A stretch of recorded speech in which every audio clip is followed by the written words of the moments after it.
4 দশকের যাত্রায় পূর্ণ হচ্ছে। সেই বার্ষিকী উপলক্ষে আজকের এই ছাত্র সমাবেশ।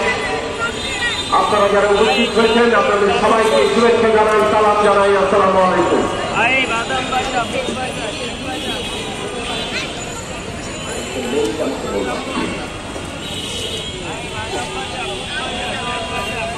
মানুষের জীবনে বারবারই দেখা গেছে, ইতিহাসে দেখা গেছে যে তার জীবনের চাইতে সম্মান অনেক বড়। যখন সামষ্টিক মর্যাদা, এমনকি মানুষের ব্যক্তিগত মর্যাদা ভয়ঙ্কর রূপে আক্রান্ত হয়, মানুষ তখন জীবন দিতে কুণ্ঠাবোধ করে না। আমরা আমাদের ইতিহাসে বহুবার দেখেছি আমাদের ছাত্র শ্রমিক তরুণরা, আমাদের দেশের মানুষ আবার ঘুরাইয়া হচ্ছে, তার প্রমাণ রেখেছেন। ফ্যাসিস্টরা দিনে দিনে আমাদের অপমান করেছে। আমাদের আবু সাঈদ, মুগ্ধ শাকিলরা কিংবা শুভ সুমন শাকিলের মতো শ্রমিক তরুণরা, আমাদের দেশের নারী পুরুষ, আমাদের দেশের বাঙালি, চাকমা, মারমা, মান্ডি, ওরাও আদিবাসীরা, কি হিন্দু, মুসলমান, বৌদ্ধ, খ্রিস্টান, কি শিশু, বৃদ্ধ, প্রবীণেরা, অভিভাবকরা সবাই মাঠে নেমে এসেছিলেন যখন আমাদের সন্তানদেরকে ফ্যাসিস্টরা অপমান করেছিল। সেই অপমানের বদলা জাতির সরকারকে কেবল ক্ষমতা থেকে সরিয়ে নয়, পালিয়ে যেতে বাধ্য করে আমাদের দেশের ইতিহাসের হাজারো লক্ষ প্রাণ যারা আত্মত্যাগ করেছেন, রক্ত দিয়েছেন এই দেশ গড়ার জন্য, এই জনগণের মানুষের ভবিষ্যৎ নির্মাণের জন্য, তাদের সবার আত্মত্যাগকে আবার নতুন গৌরবে গৌরবান্বিত করেছেন। আমাদের সামনে প্রশ্ন হচ্ছে, আমরা এই গৌরবকে প্রতিষ্ঠা করতে পারবো কিনা?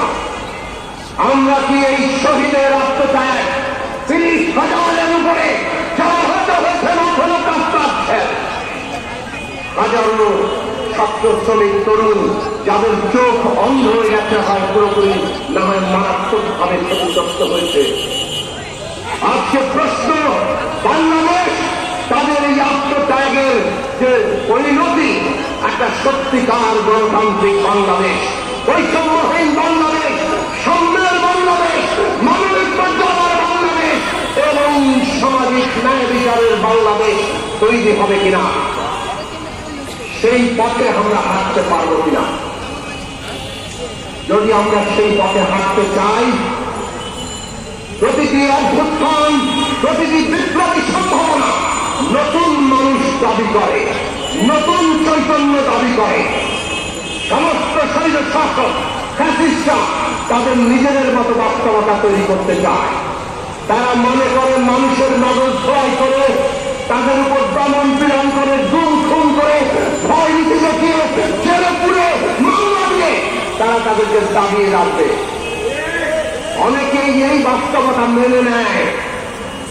মনে হয় তখন এইরকম জনগোষ্ঠীর জন্য বোধহয় এইরকম শাসনই অপরিহার্য অথবা এটাই বলে আবশ্যক। কিন্তু মানুষ বাস্তবতা বদলে দেয়। যেমন 1971 সালের আগে মানুষ বাস্তবতা বদলে দিয়েছে, 71 সালে বদলে দিয়েছে, যেমন 24-এর আগে মানুষ বাস্তবতা বদলে দিয়েছে। ফ্যাসিস্টরা ভেবেছিল গুলি করলেই বোধহয় হয়তো পালিয়ে যাবে, কিন্তু তারাও দেখেছে একটা গুলি করলে একটা মরে, কিন্তু আমরা বহু 10 জন দাঁড়িয়ে। এই দাঁড়িয়ে থাকাই ওই আত্মমর্যাদা, এই দাঁড়িয়ে থাকাই নতুন চৈতন্য, নতুন মানুষের জন্ম। আজকে আমাদের সেই নতুন চৈতন্য আর নতুন মানুষের জন্ম দরকার। যদি সত্যিকার অর্থে নতুন বাংলাদেশ আমরা চাই, অভ্যুত্থানের শক্তিকে সংহত করতে হবে। অভ্যুত্থানের যে চৈতন্য, গণতান্ত্রিক বাংলাদেশ, সেই গণতান্ত্রিক শক্তি গড়ে তুলতে হবে। আর সেই গণতান্ত্রিক শক্তি গড়ে উঠবে ছাত্রদের মধ্য থেকে। ছাত্র সমাজ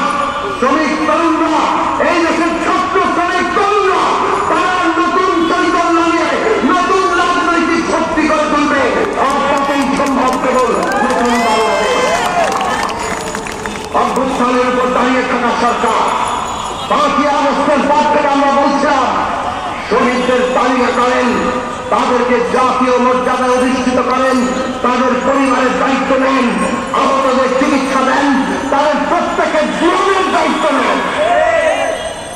আজকে আপনারা সেই কাজ এখন পর্যন্ত করতে পারেন নাই। এটা দুঃখজনক, এটা বেদনাদায়ক, এটা বিব্রতকর। আপনাদের প্রধান কাজ এই আহত নিহত সকলের মর্যাদা প্রতিষ্ঠা করা। আপনাদের দ্বিতীয় কাজ ন্যায় বিচার প্রতিষ্ঠা করা। এই কাজের পরে বাংলাদেশের গণতান্ত্রিক উত্তরণ সম্পন্ন করা। সেটা না করে অন্য অনেক কাজ আপনারা যদি করেন সেইটা মানুষ খুব ভালো চোখে দেখবে না। আমরা দেখছি, আগাম দিচ্ছে, বিশ্বাস করতে করে আমরা দেখতে পাচ্ছি সরকার যে পরিচালনা নীতি, তাতে বাংলাদেশের ফ্যাসিস্টের দোসররা এখনো রাষ্ট্র ক্ষমতার বিভিন্ন পর্বে এমন ভাবে আছে যে এমনকি আহতরা পর্যন্ত সুচিকিৎসা পায় না। এটাই বলে দেয় বাংলাদেশের বাকি ক্ষেত্রে কি চলছে। বাংলাদেশের মানুষ বাজারে গেলে তাদের অবস্থা খারাপ, যানবাহনের নিরাপত্তা নেই। বাংলাদেশের মানুষ দেখতে পাচ্ছে ভয়ঙ্কর ভাবে আজকে নানা জীবনে তাদের জীবনের মধ্যে সংকট। এইসব সংকট দূর করা আপনাদের বড় কাজ। এই সংকট দূর করার জন্য পুরো রাষ্ট্র ব্যবস্থার যে পুনর্গঠন দরকার সেটা ভালো মতো করেন। রাজনৈতিক দলগুলোর প্রয়োজনীয় সহযোগিতা দেন।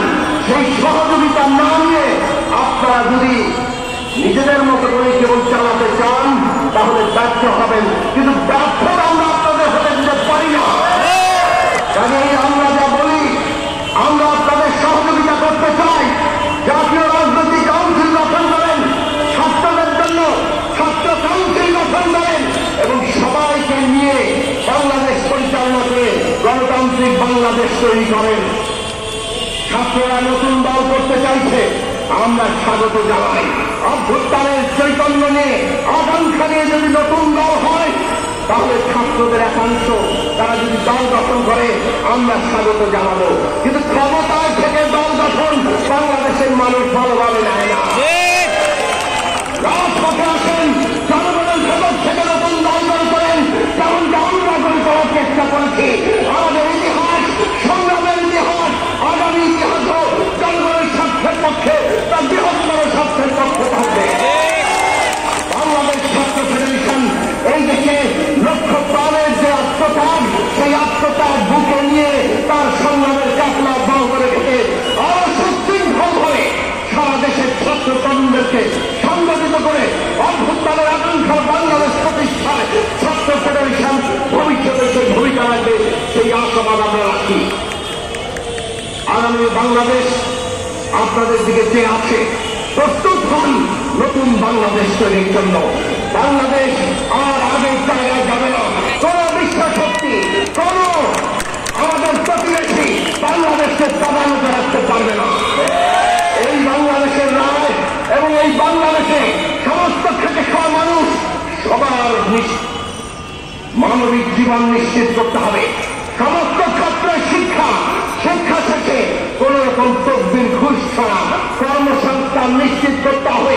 আগামী দিনে সেই অর্থনীতি, আগামী দিনে সেই রাজনৈতিক ব্যবস্থা, নতুন রাজনৈতিক বন্দোবস্ত সেইটা প্রতিষ্ঠা শক্তি গড়ে তুলুন। সেটাই আমাদের সামনের পথ। আপনাদের মঙ্গল হোক, আপনাদের জায়গাটা এগিয়ে চলুক, সেই কামনা রেখে আমি আমার বক্তব্য শেষ করছি।